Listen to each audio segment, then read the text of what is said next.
Students, पिछले question में हमने कार्डन विधि का प्रयोग किया था जब एक्स स्क्वायर का पद नहीं था। अब जब एक्स स्क्वायर का पद आ जाता है तो सबसे पहले इसको रिमूव करना पड़ेगा। रिमूव कैसे करेंगे?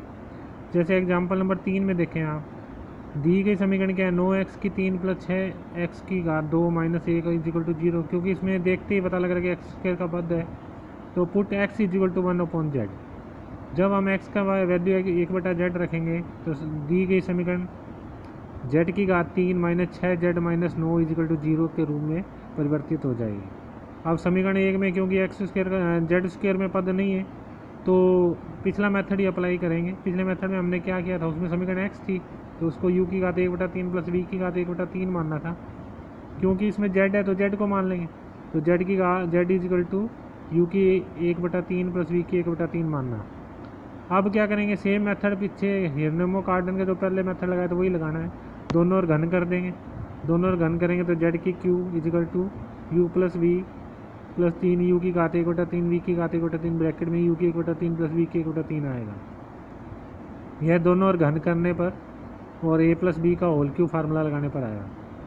अब राइट हैंड साइड के बदले लेफ्ट हैंड साइड में ले जाएं और ले जाएंगे तो ऐसा करने पर z की घात 3 - 3 की u की 1/3 v की 1/3 × z - u + v = 0। क्योंकि z हमने क्या माना था, u की 1/3 + v की 1/3। अब ये जो समीकरण आई इसको समीकरण नंबर 2 ले लें, इसकी तुलना समीकरण 1 से कर दें।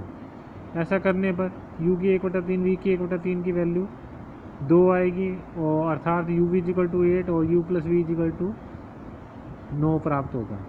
अब समीकरण बनाने की विधि से समीकरण टी में बनाते हैं तो t² - मूलों का योग 9 है, तो इंटू टी प्लस मूलों का योगफल = 0, अर्थात t² - 9t + 8 = 0। इसके गुणनखंड कर देंगे तो गुणनखंड करने पर t की वैल्यू 1 और 8 आती है। माना u की वैल्यू 8 आ गई और v की वैल्यू 1 आ गई। आप v की वैल्यू 1 मान सकते हैं और u की 8 भी मान सकते हैं, ये तो मानना ही है हमने। क्योंकि z का मान क्या था, u की 1/3 + v की 1/3, अर्थात z की वैल्यू आ जाएगी अपने पास 3 आ जाएगी। अब पिछले मेथड में इकाई के घनमूल लेके चलते हैं तो ओमेगा u की 1/3 + ओमेगा² v की 1/3 की वैल्यू आ जाएगी अपने पास। ओमेगा की वैल्यू होती है -1 + i√3/2 और ओमेगा² क्या होता है -1 - i√3/2। तो ये वैल्यू रखेंगे तो इस सेकंड मूल की वैल्यू हमारे पास आ जाएगी 1/2 ब्रैकेट में -3 + i√3। अब तीसरे मूल के लिए अलग अलग कर दें। ओमेगा² पहले ओमेगा लगाया था u की 1/3 के साथ, ओमेगा² लगा दें तो ओमेगा² u की 1/3 + ओमेगा v की 1/3। इसकी वैल्यू हमारे पास हल करने पर 1/2 ब्रैकेट में -3 - i√3 प्राप्त होती है। क्योंकि हमारा क्वेश्चन जो दिया गया था वो x में और हमारी जो मूल आए वो z में, तो x हमने 1/z मानना था तो उसकी वैल्यू रख दें।